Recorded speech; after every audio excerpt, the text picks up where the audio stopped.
नमस्कार विद्यार्थी मित्रांनो, तर या लेक्चर मध्ये आपल्याला 5व्या टॉपिक वरती प्रॉब्लेम घ्यायचे आहेत। या अगोदर आपण जे काही थेरॉटिकल माहिती बघितल्यात, या जे काही 5वा टॉपिक आहे त्यावरती आपण 2 थेरॉटिकल लेक्चर घेतलात, थिअरीचे लेक्चर घेतलात आणि त्या थिअरीच्या लेक्चरमध्ये सर्व थेरॉटिकल माहितीचा आपण विचार केलेला आहे। तर या लेक्चर मध्ये आपल्याला प्रॉब्लेम घ्यायचा आहे 5व्या टॉपिक वरती। पण 5व्या चॅप्टर वरती प्रॉब्लेम घेण्याच्या अगोदर या टॉपिक मध्ये जे काही सूत्र आहेत प्रॉब्लेमच्या सहाय्याने आपल्याला वापरावे लागणार आहेत, ते आपण सूत्र अगोदर पाहू आणि त्यानंतरच आपण प्रॉब्लेम घेऊ। तर बघा, हे सूत्र दिलेले आहे। तर सूत्र बघा, रिग्रेशन कोएफिशिएंट प्रतिगमन गुणक म्हणतात। त्याच्यामध्ये काय, regression coefficient x on y, हे x ऑन y एक असते आणि दुसरं y ऑन x एक असते बरं का। x ऑन y काढायचं असेल रिग्रेशन कोएफिशिएंट, तर तेव्हा 2 सूत्र आहेत। ह्या दोन्ही सूत्रापैकी कोणत्याही एका सूत्रानुसार तुम्ही काय करा, x ऑन y म्हणजेच bxy काढा। मग त्याचं सूत्र काय दिले, bxy बरोबर पहिलं सूत्र सिग्मा dx dy। कार्ले पियर्सनला आपल्याला सिग्मा dx dy काढावं लागत होतं 4थ्या टॉपिक मध्ये, इथं पण काढावं लागेल।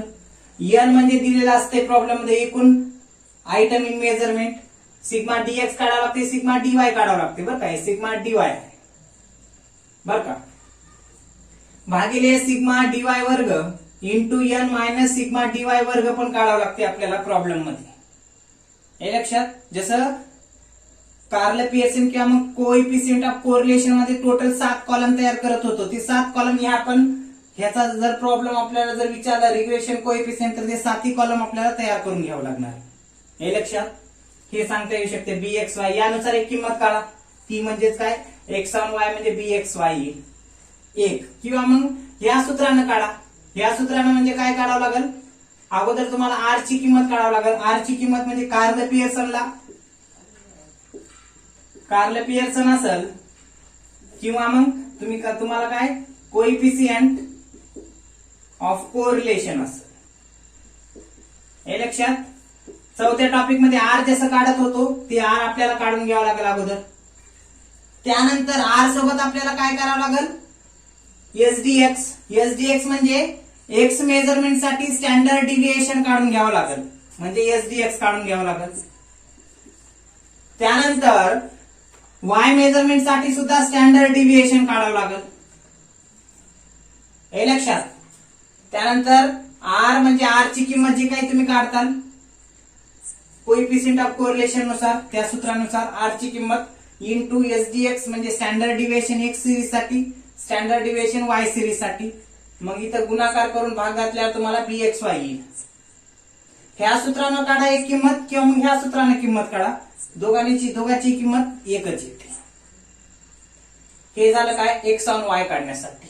आता दुसरं regression coefficient y on x काढण्यासाठी, इथं वरती जे काही दिलेलं आहे bxy बरोबर सेम इथं जशाला तसं असणार आहे, byx बरोबर आहे। हे लक्षात, जशाला तसं यामध्ये दिलं जाणार आहे। फक्त छेदामध्ये काय आहे विद्यार्थी मित्रांनो, तर हे इथं सिग्मा dy वर्ग आहे, bxy जेव्हा x ऑन y असेल किंवा मग bxy असेल तेव्हा y च्या किमती छेदामध्ये घ्यायचं, आणि जेव्हा आपण byx काढू अंशाला जशाला तसं आहे, छेदामध्ये फक्त काय करायचे, इथं y च्या किमती होत्या सिग्मा dy वर्ग इंटू n मायनस कंसात सिग्मा dy कंसाचा वर्ग, इथं काय x च्या किमती घ्यायची बघा का, इथं x इथं y इथं n इथं n, मायनसला मायनस, इथं y आहे इथं x आहे, बस। ह्यानुसार एक किंमत काढा, ती किंमत तुम्हाला काय कोणती येईल, byx म्हणजे y ऑन x ची प्रतिगमन, y चे x वरील प्रतिगमन आणि हे x चे y वरील प्रतिगमन, ते एक ह्या सूत्रानं, किंवा ते नको वाटलं तुम्हाला त्या सूत्रानं किंमत, मग हे सूत्रानं हे नको वाटलं, हे पण सूत्र नको, तर ह्या सूत्रानं किंमत काढा आणि नंतर ह्या सूत्रानं किंमत काढा, byx बरोबर काय, r काढावं लागेल, r तर आपल्याला काढून घ्यावाच लागेल जर आपण हे सूत्र वापरत असतो तर। हे r ची किंमत कोएफिशिएंट ऑफ कोरिलेशन म्हणजे कार्ल पियर्सनच्या सूत्रानं आपल्याला काढावं लागेल, r ची किंमत काढली।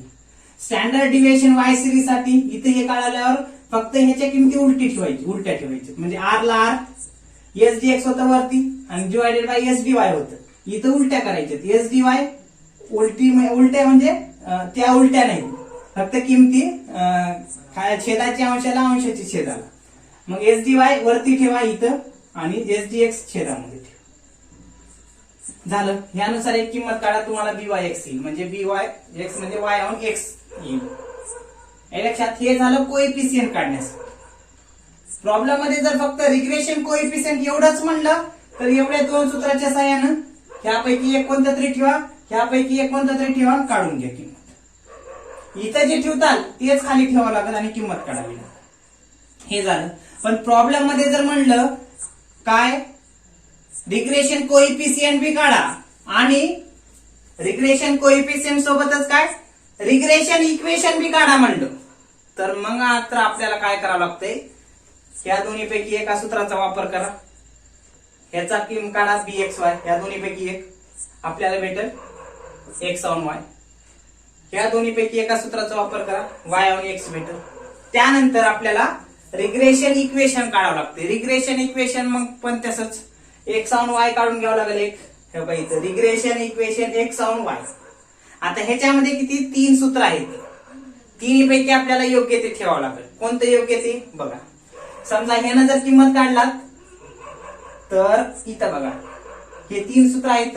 3 सूत्रापैकी बघा एक्स म्हणजे एक्स मेजरमेंट साठी मायनस एक्स बार म्हणजे मीन. बर का, आपण मीनला काय म्हणतो, मीनला बघा ए एक्स किंवा मग एक्स बार म्हणतो आपण. दुसरा चॅप्टर जर सेंट्रल टेंडन्सी मध्ये बघितलं तर हे जे काही आहे एक्स आणि एक्स वरती अशी रेस त्याला म्हणतात, इथं लिहितो एक्स बार. काय म्हणतात, एक्स बार म्हणतात म्हणजेच मीन. मग आपल्याला मीन काढून घ्यावं लागेल एक्स सिरीज साठी, इथं वाय सिरीज साठी आर ची किंमत काढावी लागेल. एस डी एक्स म्हणजे ह्या सूत्रानं जर काढलं तर एस डी एक्स ची किंमत भागिले एस डी वाय ची किंमत यानं हे सूत्र ठेवावं लागेल जर ह्या सूत्राने किंमत काढली असेल. नाही समजा मग ह्या सूत्रानं सुद्धा इक्वेशन काढता येईल. X minus x bar sigma d x d y into हे सूत्र ठेवा आणि काढून घ्या एक्स ऑन वाय चं इक्वेशन. ते नको वाटलं तर काय करा, एक्स मायनस एक्स बार म्हणजे एक्स मेजरमेंट साठी एक्स बार म्हणजे मीन बरोबर बी एक्स वाय म्हणजे या दोन्हीपैकी कोणत्या बी एका सूत्राने जी काही किंमत आली ह्याची किंवा ह्याची ती ठेवा, कंसात वाय मायनस वाय बार ठेवा आणि किंमत काढून घ्या. हे भेटेल आपल्याला एक्स ऑन वाय मेजरमेंट साठी इक्वेशन. पण जेव्हा वाय ऑन एक्स असेल, एक्स ऑन वाय असेल तर हे 3 सूत्रापैकी कोणतं तरी एक सूत्र. पण वाय ऑन एक्स असेल तर एक्स ऑन वाय असेल तर हे सूत्र, वाय ऑन एक्स असेल तर यापैकी कोणतं तरी सूत्र ठेवावं लागेल ना. बघा मग वाय मायनस वाय बार म्हणजे मीन. हे वाय इक्वेशन तयार करण्यासाठी वाय इक्वेशन तयार करायचे.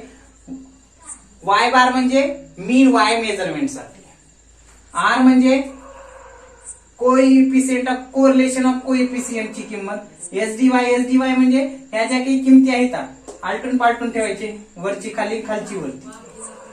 हे लक्षात. एक काढता आलं तुम्हाला इक्वेशन की दुसरं तयार करता येत.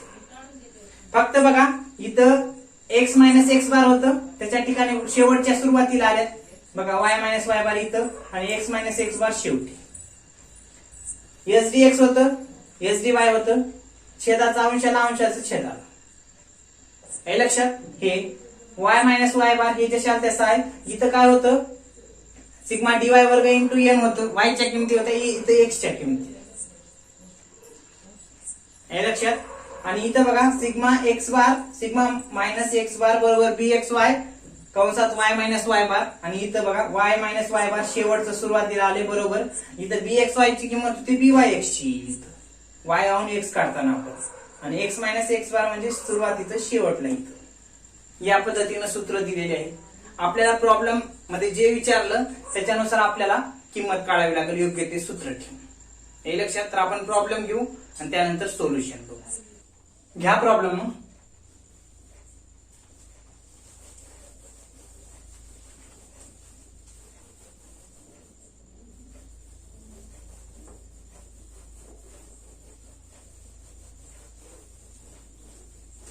आपण काय करू, अगोदर फक्त regression coefficient x on Y या दोन्ही सूत्रानुसार कसं काढायचं हे बघू.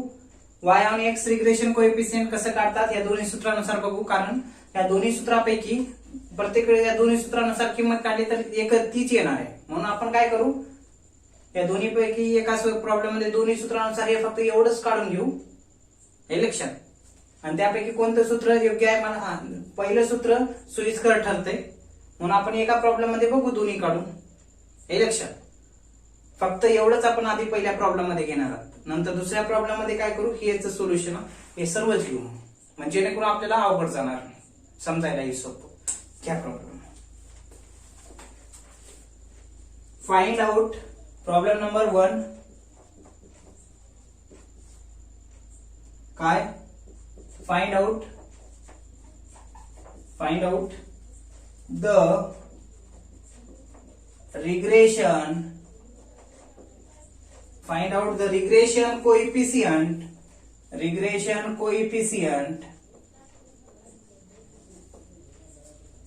from the following data,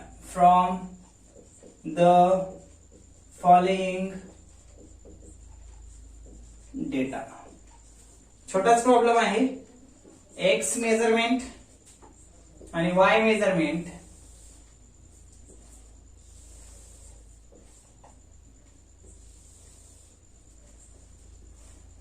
x measurement आणि वाय मेजरमेंट. एक्स मेजरमेंटच्या किमती घ्या 6, त्यानंतर 2, त्यानंतर 10, त्यानंतर 4, त्यानंतर 8.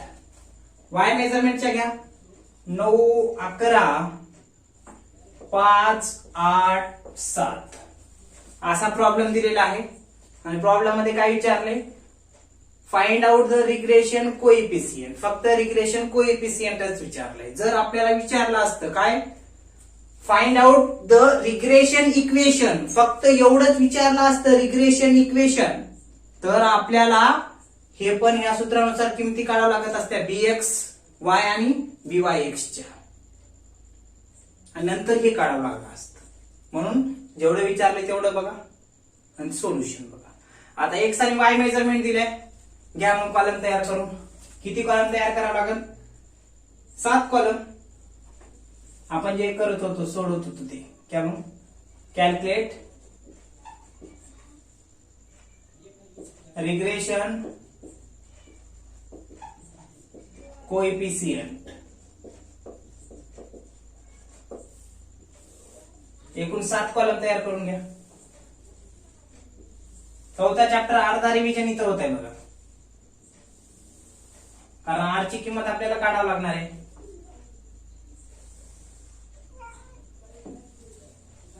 घ्या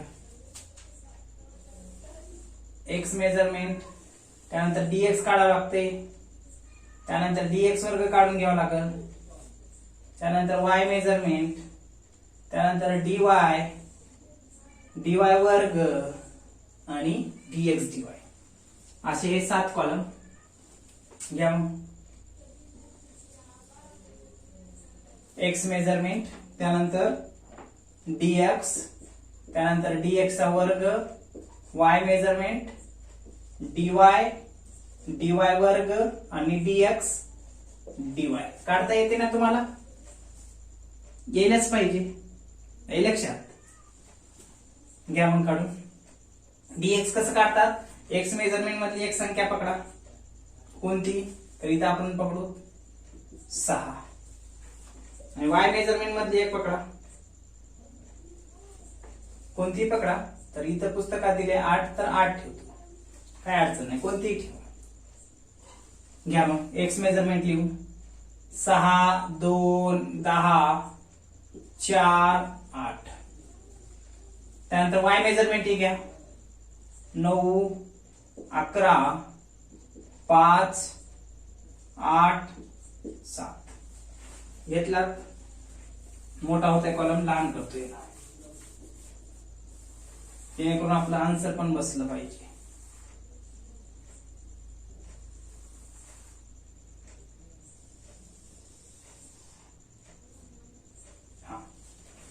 आता काय करा, एकूण संख्या मोजून घ्या. n बरोबर किती होतात बघा, 5. हे लक्षात.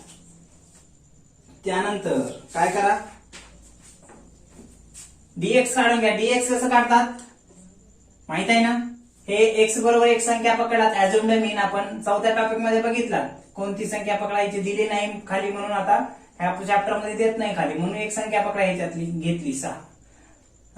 त्यानंतर ह्याच्यातली एक संख्या पकडली 8. कोणतीही पकडा, काही अडचण नाही. मग 6 मधून या संख्या वजा करा. 6 मधून 6 गेले 0, 6 मधून 2 गेले ही मोठी असल्यामुळे -4, 6 मधून 10 गेले हे मोठं असल्यामुळे +4, 6 मधून 4 गेले ते मोठं असल्यामुळे -2, 8 मधून 6 गेले ही संख्या मोठी असल्यामुळे +2. ठीक आहे, करा मग बेरीज. मायनस मायनसची प्लस प्लसची किती होते बघा. मायनस मायनसची करा, -4 -6. प्लसची करा, 4 आणि 2 6. किती आलं 0. त्याला नाव द्या मग काय डोक्यावर, सिग्मा dx. 0 आलं. ठीक आहे. आता ह्या संख्यांचा वर्ग करून घ्या. 0 चा वर्ग 0, 4 चा वर्ग 16, ह्या 4 चा वर्ग 16, 2 चा वर्ग 4, ह्या 2 चा वर्ग 4. ठीक आहे, टोटल करून घ्या. 16 2 32 आणि 8 40 ना, 40. त्याला नाव द्या मग सिग्मा dx वर्ग. डोक्यावरलं दिलं 40 आलं. त्यानंतर y मेजरमेंट कडे या. y मेजरमेंट एकूण संख्या मोजा. 1 2 3 4 5. ठीक आहे, n बरोबर 5 असो. आता इथे इक्वेशन विचारलं नाही आपल्याला, रिग्रेशन इक्वेशन विचारलं नाही, म्हणून आपल्याला मीन काढण्याची गरज नाही इथं बरं का. जर रिग्रेशन इक्वेशन विचारलं असतं प्रॉब्लेम मध्ये तर आपल्याला मीन काढावं लागत असतं दोन्ही सिरीज साठी. हे मीन x बार आणि y बार म्हणजेच मीन आहे. दिलं नाही म्हणून फक्त आपण हे करत आहोत. आता y बरोबर ऍझम्ड मीन म्हणून आपण 8 पकडला. त्या 8 मधून y मेजरमेंट वजा करून घ्या. मग 8 मधून 9 जातात का नाही, 9 मधून 8 गेले राहतात 1, 11 तून 8 गेले राहतात 3, 8 मधून 5 गेले राहतात किती, ते मोठं असल्यामुळं -3, 8 मधून 8 गेले 0, 8 मधून 7 गेले +1, +1 का -1 ना, ते मोठं आहे. ठीक आहे, बेरीज करा मग. प्लसची किती होते, 1 आणि 3, प्लसची 4, मायनसची करा किती होते, 3 आणि 1 4, किती आलं 0. त्याला नाव द्या मग काय, सिग्मा dy ना, किती आलं 0. ठीक आहे, पुढे यांचा वर्ग करून घ्या. 1 चा वर्ग 1, 3 चा वर्ग 9, या 3 चा वर्ग 9, 0 चा वर्ग 0, 1 चा वर्ग 1. टोटल करून घ्या सर्वांची. 9 2 18 आणि 2 20. त्याला नाव द्या डोक्यावरलं सिग्मा dy वर्ग बरोबर किती 20. छोटा प्रॉब्लेम आहे, फक्त आपल्याला एवढंच बघायचे, कोइफिशियंट म्हणून छोटा घेतलाय बरं का, समजेल म्हणून. आता dx dy काढा. dx dy कसं काढतात, या dx चा आणि या dy चा गुणाकार करा. dx dy 0 गुणिले 1 0, 4 गुणिले 3 4 त्रिकम 12, पण कसं कोणतं 12, मायनस प्लस आहे ना, मग मायनस प्लस मायनस होते गुणाकार करताना, मायनस प्लस मायनस 4 त्रिकम 12. त्यानंतर 4 गुणिले 3 4 त्रिकम 12. त्यानंतर -2 गुणिले 0 किती होते 0च. त्यानंतर +2 गुणिले -1 म्हणजे काय, प्लस मायनस मायनस होते आणि b1 b. ठीक आहे, प्लस ची बेरीज करा, मायनस ची बेरीज करा. -12 -24 आणि 2 -26, प्लस काहीच नाही म्हणून किती आलं -26. याला नाव द्या मग सिग्मा dx dy. काय किती आलं -26 आलं. हे झाले 7 कॉलम काढून घेतली. आता काय करा, आपल्याला पुढे काढावं लागेल. मग त्या सूत्राने आपण काय काढू, bxy काढून घेऊ, नंतर हे न काढून घेऊ, नंतर y ऑन x काढून घेऊ. घ्या मग इथं नंबर 1 मेथड 1 टाकतो बरं का, कारण 2 मेथड आहेत ना इथं. मेथड 1 त्याच्यामध्ये number 1 regression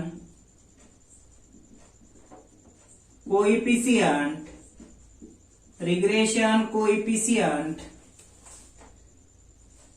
of x on of x on Y, त्यालाच आपण म्हणतो एक्स ऑन वाय ला, एक्स ऑन वाय लाच म्हणतो बीएक्स वाय, कंसात घेतो बीएक्स वाय.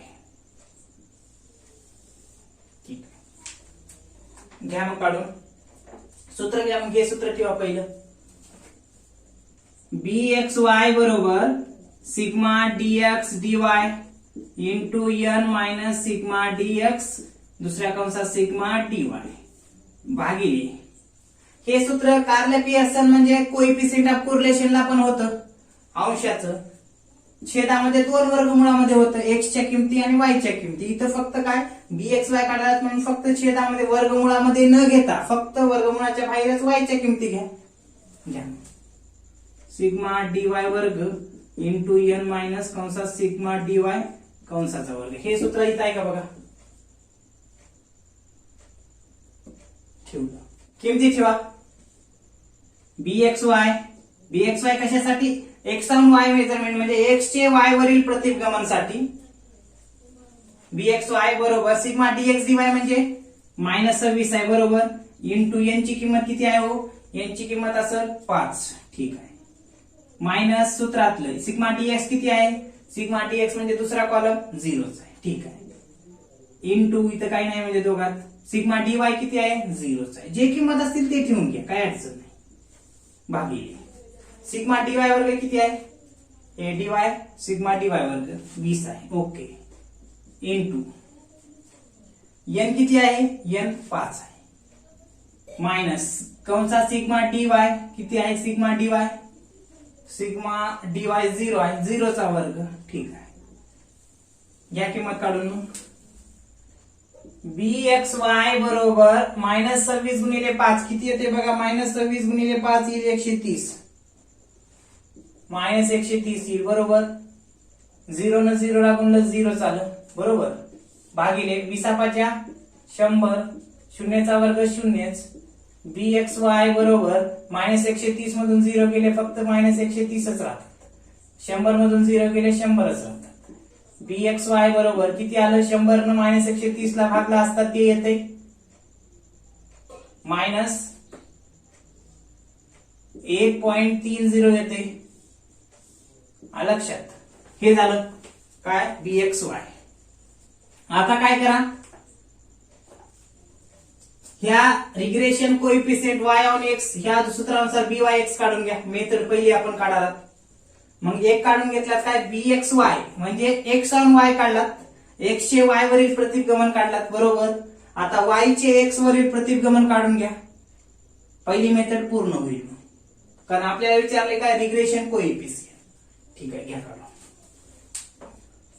इथंच काढतो नंबर 2 बी वाय एक्स, इथं लिहा ना आधी, काय लिहा, रिग्रेशन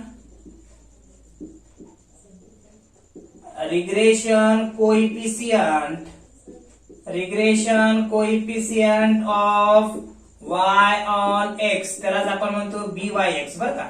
वाय ऑन एक्स म्हणलं की बी वाय एक्स आणि एक्स ऑन वाय म्हणलं की बी एक्स वाय. ठीक आहे, सूत्र ठेवा. मग सूत्र वरलं जशा आहे तसं, फक्त इथं वायचं आहे तिथं एक्सच्या ठेवा आणि इथं बी वाय एक्स सूत्र ठेवा. मग sigma d x d y into n minus कंसात सिग्मा डीएक्स अंशाचं देशाल तसं सिग्मा डीवाय भागिले इथं एक्सच्या होत्या इथं वायच्या, इथं वायच्या होत्या इथं एक्सच्या ठेवा. सिग्मा एक्स वर्ग सिग्मा डीएक्स वर्ग इंटू एन मायनस कंसात सिग्मा डीएक्स कंसाचा वर्ग. ठीक आहे, बीवाय एक्स ला बीवाय एक्स बरोबर सिग्मा डीएक्स डीवाय किती आहे किंमत ठेवा. मग इथं किती आहे सिग्मा डीएक्स डीवाय ची -26 इंटू 5 कंसात 0 इंटू 0. ओके, छेदामध्ये सिग्मा डीएक्स वर्ग किती आहे 40 गुणिले 5 मायनस सिग्मा डीएक्स चा वर्ग, सिग्मा डीएक्स किती आहे 0 चा वर्ग.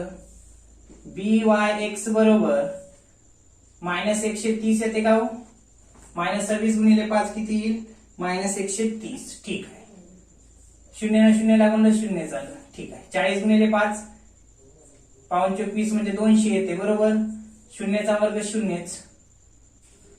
हे किमती इकडे घेतो जेणेकरून हे कॅमेऱ्यामध्ये दिसणार नाही खाल्लं.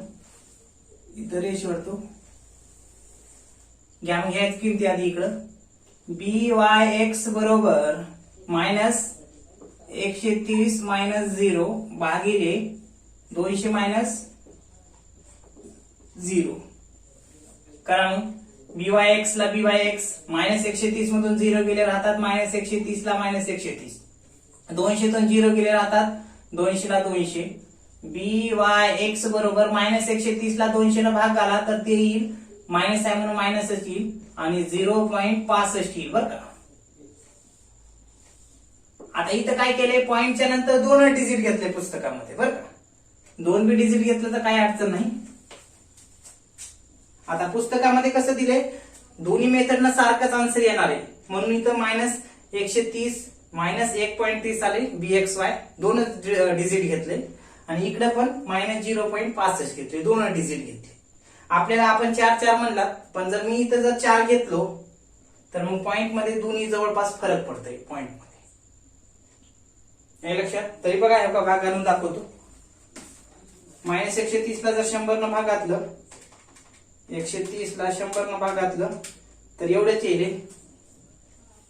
130 ला 100 न भाग घातलं तर येईल 1.3. 1.3 म्हणजे काय राहिना म्हणजे 0 असते. हे झालं. आता इथं बघा मायनस 130 ला जर आपण 200 न भाग घातलं तर किती येईल 0.65 येईल. ठीक आहे. ही झाली मेथड. पहिली झाली ही. काय काढलं BXY म्हणजे X ऑन Y ची किंमत काढली आणि दुसरं काय काढलं regression coefficient Y on X म्हणजे BYX बी काढलं. एकाची किंमत आली X ऑन Y ची किती BXY ची मायनस 1.30 म्हणजे X ऑन Y म्हणजेच BXY बरं का. किती आलं मायनस 1.3 म्हणजे 0 पुढी काय नाही म्हणजे 0 असतं एवढं.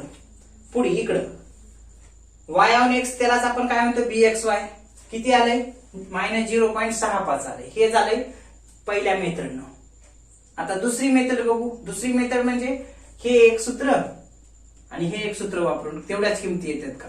आता ह्या सूत्रासाठी काय करावं लागेल BXY साठी आधी R काढून घ्यावं लागेल कोएफिशियंट ऑफ कोरिलेशन नुसार R SDX SDY काढून घ्यावं लागेल आणि बघावं लागेल एवढी किंमत येते का X ऑन Y ची आणि Y ऑन X ची एवढी येते का बघावं लागेल. बघा मग मेथड पहिली एवढी मेथड दुसरी इथं लिहा मेथड सेकंड. बघा हे आपल्याला समजण्यासाठी घ्यायला दोन्ही पद्धतीपैकी एकच पद्धत आपल्याला वापरायची दुसऱ्या प्रॉब्लेम मध्ये पण तुम्हाला समजावं लागेल म्हणून घेत आहे. घ्या मग काय काढा मग अगोदर. आता ह्या सूत्रामध्ये BXY साठी R इथे बी आहे R इथे बी आहे म्हणून आधी R काढून घ्या. घ्या मग R.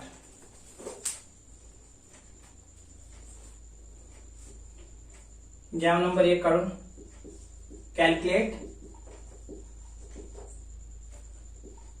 calculate coefficient of correlation. चौथा टॉपिक इथं रिव्हिजन होत आहे बघा मी म्हंटल. आता R ची किंमत काढावं लागणार आहे. R चं सूत्र माहिती आहे आता सांगा तुम्ही sigma dx dy into n minus sigma dx दुसऱ्या कंसात सिग्मा dy भागिले पहिल्या वर्गमूळामध्ये काय करा सिग्मा dx वर्ग इंटू n कंसात सिग्मा dx कंसाचा वर्ग इंटू दुसऱ्या वर्गमूळामध्ये सिग्मा dy वर्ग इंटू n मायनस कंसात सिग्मा dy कंसाचा वर्ग.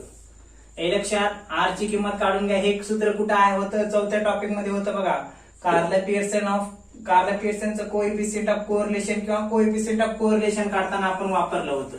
त्यानुसारच R ची किंमत काढून घ्यावी लागते. सिग्मा dx dy ची किंमत किती आहे मायनस 26 बरोबर इंटू n ची किंमत 5 मायनस सिग्मा dx किती आहे सिग्मा dx इथं आहे 0 इंटू इथं काही नाही म्हणजे इंटू दुसऱ्या वर्गमूळामध्ये सिग्मा dy किती आहे 0 भागिले पहिल्या वर्गमूळामध्ये x च्या किमती ठेवा सिग्मा dx वर्ग किती आहे हे हे आरचं काढताना आपल्याला डीएक्स वर्गमुळात ठेवावा लागेल आणि डीवाय वर्गाच्या किमती वर्गमुळात ठेवावा लागेल बरं का. सिग्मा डीएक्स वर्ग किती आहे, हे 40 इंटू एन किती आहे 5 मायनस सिग्मा डीएक्स कंसाचा वर्ग म्हणजे 0 चा वर्ग 0 इंटू दुसऱ्या वर्गमुळामध्ये ठेवा y च्या किमती सिग्मा डीवाय वर्ग 20 इंटू एन किती आहे 5 मायनस इंटू सूत्रातलं 5 म्हणजे एन मायनस सिग्मा डीवाय कंसाचा वर्ग डीवाय किती आहे 0 चा वर्ग. ठीक आहे. आर बरोबर काय करा -26 गुणिले 5 करा किती येते 26 5 30 मायनस 130 येईल. मायनस 0 गुणिले 0 हे मायनस सूत्रातलं 0 गुणिले 0 भागिले 40 गुणिले 5 करा किती येते बघा 0 0 5 25 200 येईल. 0 चा वर्ग केला 0 इंटू इथं 20 गुणिले 5 20 5 100 मायनसला मायनस 0 चा वर्ग केला 0. त्यानंतर काय करा आर ला आर -130 ला -130 का सांगतो एक -130 मधून 0 गेले -130 ला -130 डिवायडेड बाय 200 तून 0 गेले 200 इंटू दुसऱ्या वर्गमुळामधून 100 मधून 0 गेले 100. आता इकडे घेऊ म्हणजे कॅमेरामध्ये दिसत. काय करा इथे घेऊ का म्हणजे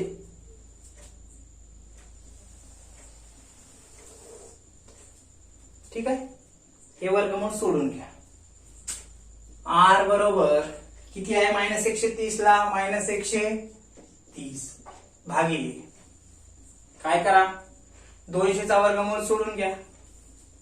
हे कॅल्क्युलेटर पॉइंट नंतर आपण 4 डिजिट घेऊ. इथं पुस्तकात नोंद घेतले फक्त पॉइंट मध्ये फरक येईल काही अडचण होणार नाही. घ्या 200 चा वर्गमूळ सोडून घेतला आलं 14.1421 14.1421. ठीक आहे. 100 चा वर्गमूळ सोडून घ्या इंटू 100 टाइप करा वर्गमूळ सोडून घ्या किती आलं 10. कॉमा देतो कारण इथे बरंच काढायचे आपल्याला जेवढं बसेल तेवढं आपण इथे घेऊ मोडून परत आपल्याला काढावं लागतं.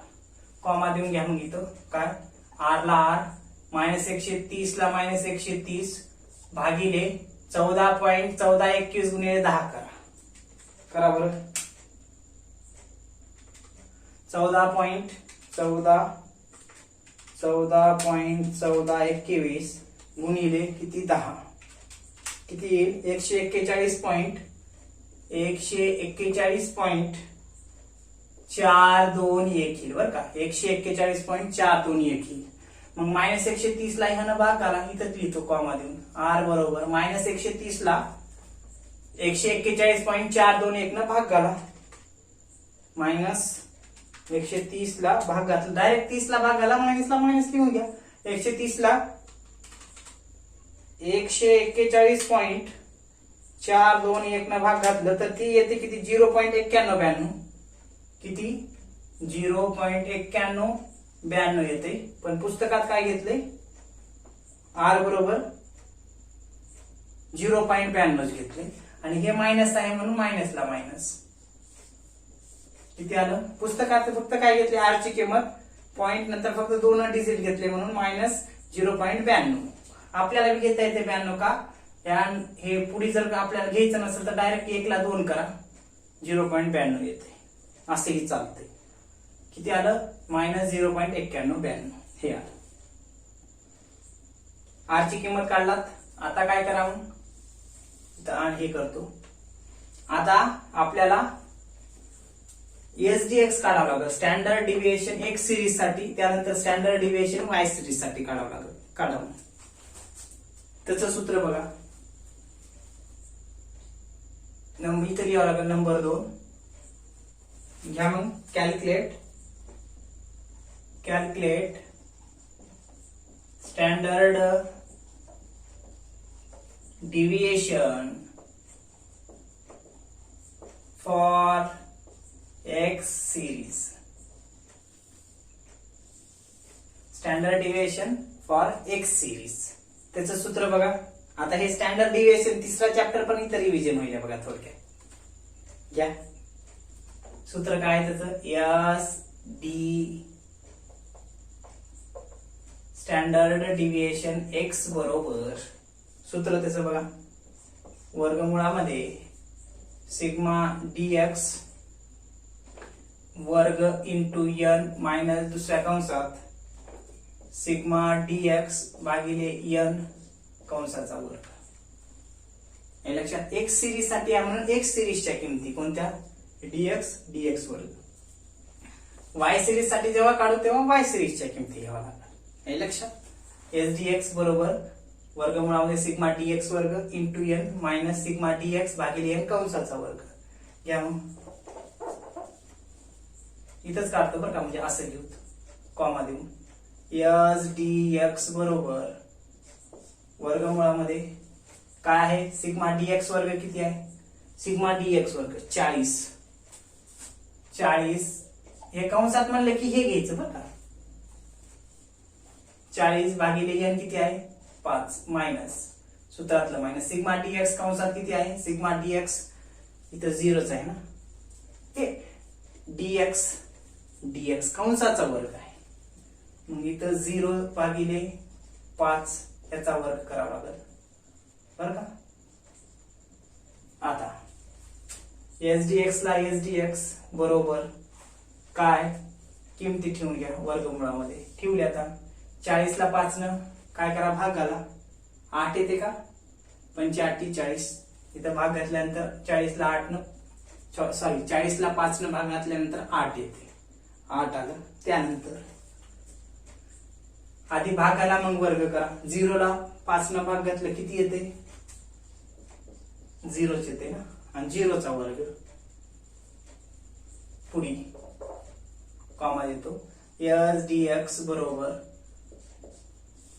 8 ला 8 0चा वर्ग 0 गुणिले 0 0च पुढे एस डीएक्स बरोबर काय करा 8 मधून 0 वजा करा किती राहतात 8च राहतात. हे लक्षात 8 चा वर्गमूळ सोडून घ्या इथे घेऊ 8 चा वर्गमूळ सोडून घ्या किती येते बघा 8 टाईप करा वर्गमूळाचं चिन्ह दाबा किती 2.8284 ठीक आहे किती 2.8284 2.8284 लक्षात. पुस्तकात किती घेतले 2.83 घेतले काही नाही काय केले त्यानं पुस्तकात 2 घेतले आणि ह्याच्या पुढे जाण्याच्या ऐवजी ह्याला 8च्या ऐवजी इथं 3 केले पुढलं कमी केले चालते असते. आपण पॉइंटच्या नंतर 4 डिजिट घेतलो. त्यानंतर आता हे झालं एक्स सिरीज साठी. आता वाय सिरीज साठी काढून घ्या बघा. आता वाय सिरीज साठी आपण काढून घेऊ काय standard deviation for x series साठी झालं वाय सिरीज साठी. Number 3 calculate standard deviation for y series.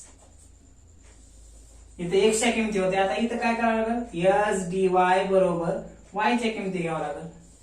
कसं सिग्मा डी वाय वर्ग भागिले एन मायनस कंसात सिग्मा डी वाय भागिले एन कंसाचा वर्ग घेतला. आता काय करा इथं एन आहे बरं काय समजून घ्या. अख्खं सेमिस्टर 3 महिने झाला आपला संपर्क आहे मग आता काही शब्द तुम्हाला ओळखता आले पाहिजे. कॉमा एस डी वाय बरोबर किमती ठेवा वर्गमुळामध्ये मग सिग्मा डी वाय वर्ग म्हणजे हे डी वाय वर्ग किती आहे 20 भागिले एन किती आहे 5 एकूण संख्या 5 पुढे मायनस सूत्रातलं कंसात सिग्मा डी वाय किती आहे हे डी वाय 0 इथं 0 आहे म्हणून ठीक आहे पण काही वेळी जी संख्या आहे ती ठेवावं लागेल बरं का. हे कॉलम तुम्हाला काढता आले पाहिजे. चौथ्या चॅप्टर मध्ये 7 कॉलम काढलेले आहेत. हे किमती फक्त ठेवायचे सूत्रानुसार. इथं काय 0 भागिले 5च ह्या 5चा आता ह्या कंसाचा वर्ग परत इथं एस डी. आता हे स्टँडर्ड डिव्हिएशनचं सूत्र सर तुम्ही तर इथं दिलं नाहीत बरोबर पण आपल्याला काय झालंय तिसऱ्या चॅप्टर मध्ये झालंय स्टँडर्ड डिव्हिएशनचं सूत्र वर्गमुळामध्ये. तिथं कसं होतं सिग्मा FDX होतं, पण इथं आपण काय काढायला, जेवढे कॉलम काढायला त्यावरून ते वर्ग सूत्र तयार करून घ्यायचं स्टँडर्ड डिव्हिएशनचं एक्स सिरीज साठी आणि वाय सिरीज साठी बरं. मग घ्या सिग्मा SDY बरोबर वर्गमुळामध्ये 20 ला 5 न भागाला किती येईल, 4 येते का, पाऊण चूक 20 4 मायनस सूत्रातलं 0 ला 5 न भागा किती येते, 0 येते, त्याचा वर्ग करा. पुढे कॉमा SDY बरोबर वर्गमुळामध्ये 4 ला 4 0 चा वर्ग केला 0 झाला. पुढे SDY बरोबर 4 मधून 0 वजा करा किती राहतात, 4. ठीक आहे. पुढे 4 चा वर्गमूळ सोडून घ्या, सिग्मा dy बरोबर 4 चा वर्गमूळ सोडून घ्या. 4 कोणत्या संख्येचा वर्ग आहे, 2 चा वर्ग असेल तरी 4 चा वर्ग सोडून घ्या, 2 आलं. घ्या मग इथं SDY बरोबर किती आलं, 2 आणि SDX बरोबर हे आलं. आता काय करा बघा, आता BXY काढून घ्या. R ची किंमत भेटली आहे, R ची किंमत काढली आहे आपण. किती आले R ची किंमत, 0.91. SDX ची किंमत आली, SDY ची किंमत आली. मग BXY काढायला हरकत नाही, BYX घ्या मग काढून. काय नंबर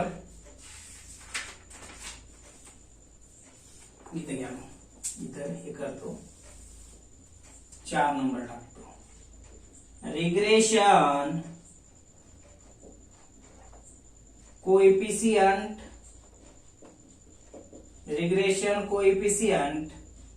x ऑन y म्हणजेच BXY. पहिल्या मेथड मध्ये हे आणि हे काढले की आपल्याला भेटले होते BXY आणि BYX ची किंमत. पण आपल्याला बघा दुसऱ्या मेथड नुसार काय करावं लागेल, आधी R ची किंमत काढावी लागते. हे बरोबर आहे बरं का,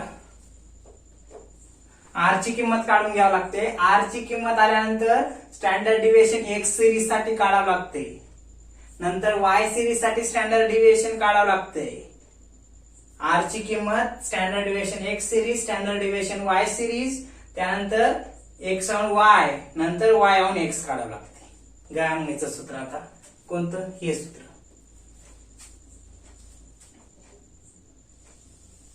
हे सूत्र काय, BXY बरोबर SDX म्हणजे स्टँडर्ड डिव्हिएशन X सिरीज साठी, स्टँडर्ड डिव्हिएशन Y सिरीज साठी. आणि इथं R च्या पुढे ह्या इथं काय इंटू आहे बरं का. ठेवा मग किमती कॉमा देऊन. BXY बरोबर R ची किंमत किती आहे बघा, -0. किती आहे, 91. पुस्तकात किती आहे किंमत, फक्त त्यानं घेतले पुस्तकात R ची किंमत -0.92. आपण 4 डिजिट केलं पॉइंटच्या नंतर बरं का, -0.91. आता काय करा, स्टँडर्ड डिव्हिएशन X सिरीज साठी किती काढले, स्टँडर्ड डिव्हिएशन X सिरीज साठी किती आहे, 2.8284. 2.8284. पुस्तकात किती घेतले, 2.83 घेतले. फक्त पॉइंट मध्ये जेमतेम मोजकाच फरक पडेल, काही अडचण नाही. हे लक्षात, 2.8284. आता SDY ची किंमत 2 आलं सूत्र. BXY ला BXY. R ची किंमत ठेवली 0.91 ही काढलेली, काही आहे ना, म्हणजे इथे इंटू राहते. SDX ची किंमत ठेवली, SDX ची किती काढल्या, 2.8284 भागिले SDY ची किंमत किती आली, 2. लक्षात. पुढे BXY ला BXY बरोबर मायनस काय करा,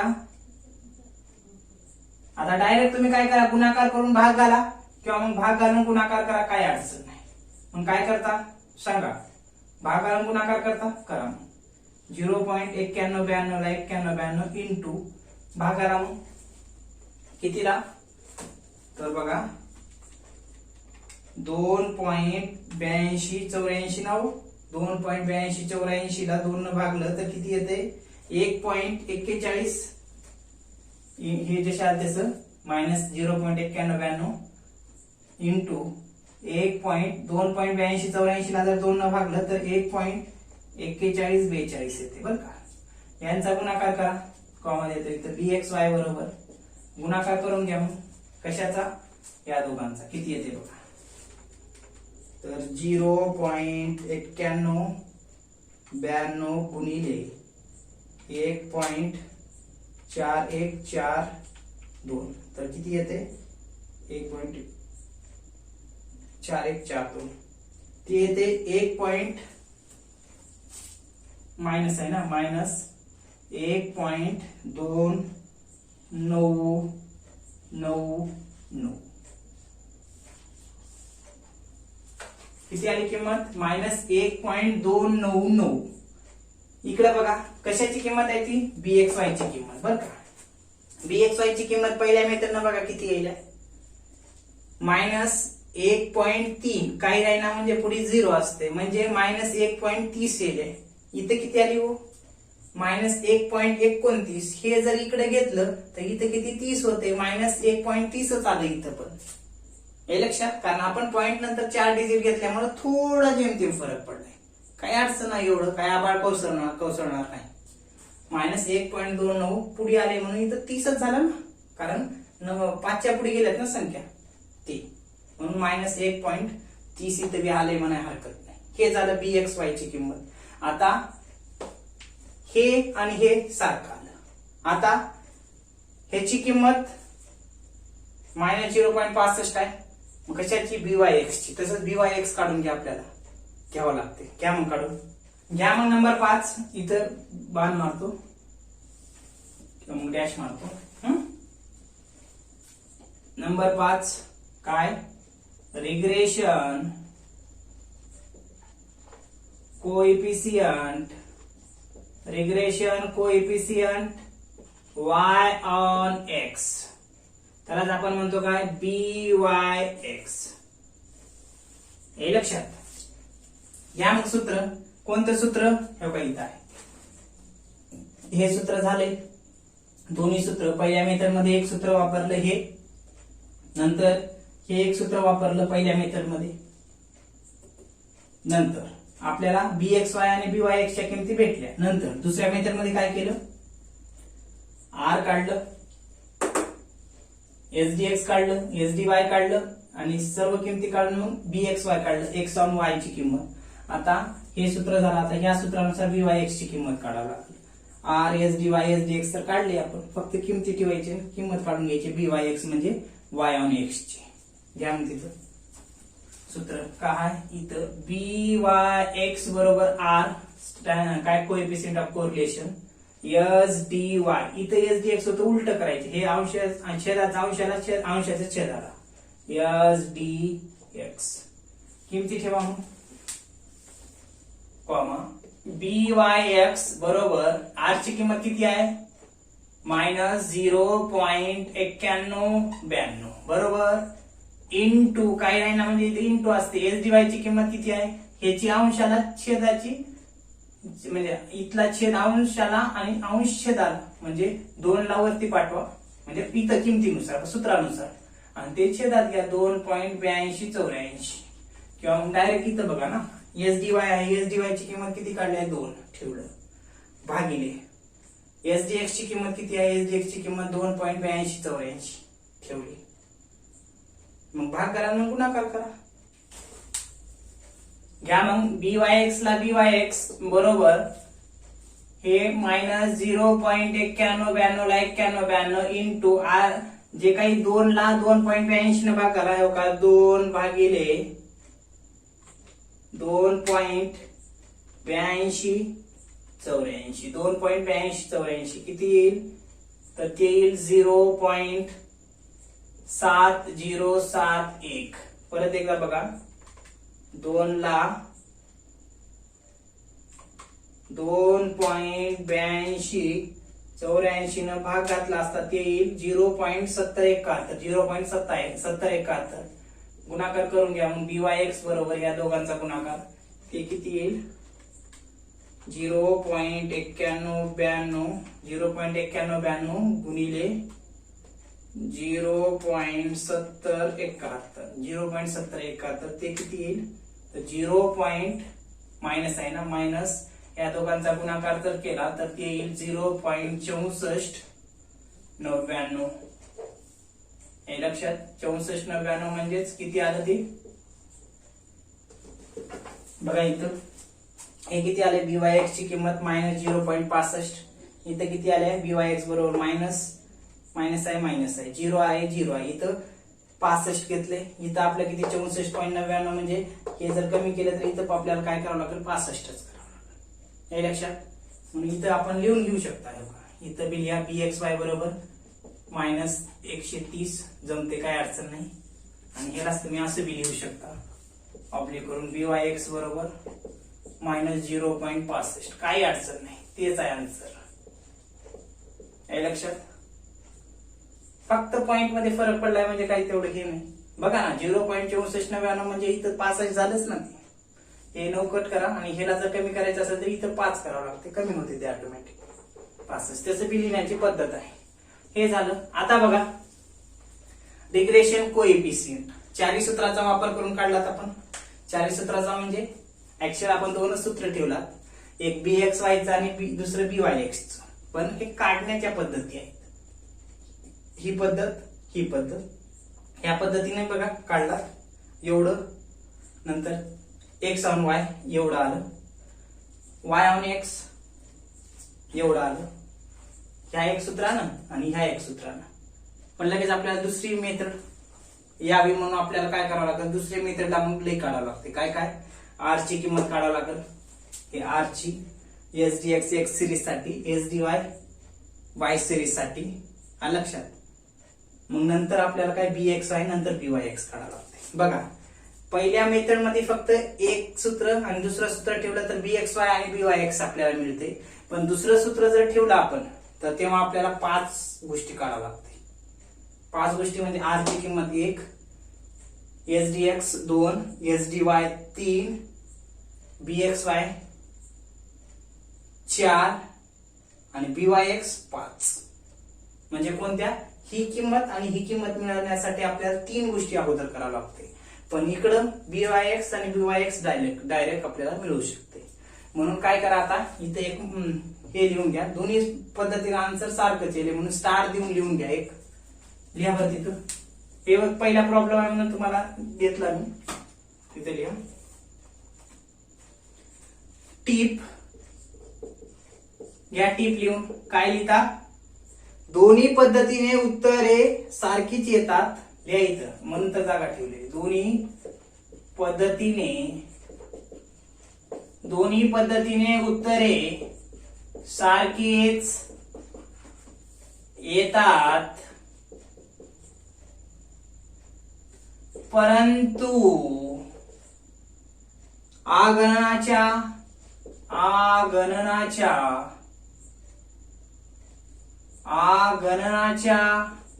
म्हणजे कॅल्क्युलेशनच्या दृष्टीने पहिली पद्धत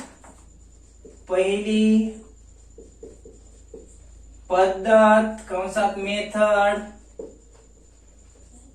फर्स्ट. ही मेथड फर्स्ट.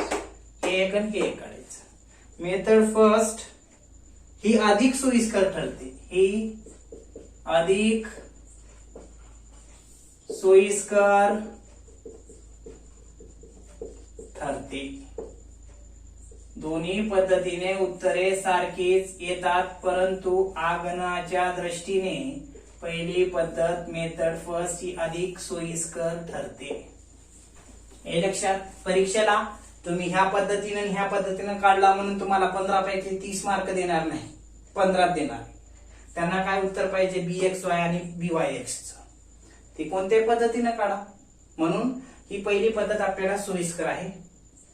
हे लक्षात. कारण हे फक्त आपल्याला विचारलं होतं काय रिग्रेशन कोएफिशियंट म्हणून आपण दोन्ही पद्धतीने सोडून घेतलो. पण जेव्हा आपल्याला विचारल रिग्रेशन कोएफिशियंट सोबतच रिग्रेशन इक्वेशन, मग रिग्रेशन इक्वेशन जर विचारलं तर हे तर काढावं लागते ह्या 2 किमती, नंतर ह्या सूत्रावरून 2 किमती काढावं लागते. हे लक्षात. मग तेव्हा अडचण येते ना. म्हणून किंवा डायरेक्ट प्रॉब्लेम मध्ये विचारलं फाइंड आउट रिग्रेशन इक्वेशन. मग 4 गोष्टी काढाव्या लागते, bxy, byx, equation x on y आणि इक्वेशन y ऑन x. हे लक्षात. मग लेंदी होत जाते. हे लक्षात. म्हणून जेवढं विचारलंय तेवढं आपण काढला. म्हणून इथं आपण दोन्ही मेथड काढून घेतला, कारण हे पण सूत्र हे पण सूत्र. तर आपल्याला सोयीस्कर पहिली पद्धत वापरता येते. परत परत काढण्याची गरज नाही. फक्त पहिला प्रॉब्लेम आहे तुम्हाला समजा म्हणून घेतला. दुसऱ्या प्रॉब्लेम मध्ये मी घेणार नाही, फक्त प्रॅक्टिस असावी म्हणून, आपल्या लक्षात असावं म्हणून हे. आणि मी जेवढे प्रॉब्लेम घेईल तेवढ्यांचाच आपल्याला अभ्यास करायचं. मी जे प्रॉब्लेम मी घेत राहील, ह्या चॅप्टरवर कोणते महत्वाचे प्रॉब्लेम आहेत ते मी सांगतो. तेवढे फक्त तुम्ही प्रत्येक चॅप्टरवर 2-2 प्रॉब्लेम अभ्यास करून जावा. तुमचा पेपर 100 मार्काचा म्हणजे 75 मार्काचा आउट ऑफ सुटतो आणि तुम्ही आम्हाला आउट ऑफ पडू शकता. हे लक्षात. म्हणून मी जेवढ्या नोट्स दिले पीडीएफ करून, जेवढं शिकवल, जेवढे प्रॉब्लेम घेईल तेवढंच प्रॅक्टिस करा. हे लक्षात. शेवटी आपला सिलेबस झाल्यानंतर हे विद्यापीठाची काय मॉडेल आन्सर आहे मागच्या वेळेसचं, गेल्या वर्षीचं, ते मी तुम्हाला पीडीएफ देणार आहे. असंची तुम्हाला लक्षात येईल की कोणते कोणते प्रश्न येऊ शकतात. मॉडेल आन्सर आहे, हे पीडीएफ करून देणार आहे. पण चॅप्टर होईल नाही, ह्या आठवड्यामध्ये रविवारपर्यंत हा चॅप्टर आपण संपू किंवा मग सोमवार मंगळवारपर्यंत संपू. दररोज एक प्रॉब्लेम बी म्हणलं तर आपल्याला काही अडचण नाही, कारण शेवटचा टॉपिक आहे. सावकाश बी घेतलं तर काही अडचण नाही. हे लक्षात. आणि जे प्रॉब्लेम घेईल मी तेच तेवढंच प्रॅक्टिस करा. आणि शेवटच्या लेक्चरमध्ये मी सांगेल, आपला जेव्हा या चॅप्टरवर शेवटचा लेक्चर असेल तेव्हा मी 5 चॅप्टर जे आहेत त्यापैकी काय अभ्यास करायचे हे सुद्धा सांगेल तुम्हाला. तेवढंच अभ्यास करायचं. हे लक्षात. अशा पद्धतीनं काय की या ठिकाणी दोन्ही पद्धतीनं आपण रिग्रेशन कोइफिशियंट काढून घेतला. तर पुढल्या लेक्चरमध्ये आपण काय घेणार आहात, पुढचा प्रॉब्लेम घेणार आहात. आणि त्या प्रॉब्लेम मध्ये कोइफिशियंट, रिग्रेशन कोइफिशियंट तर घेणार, त्यासोबतच काय रिग्रेशन इक्वेशन सुद्धा आपण घेणार आहात. हे लक्षात.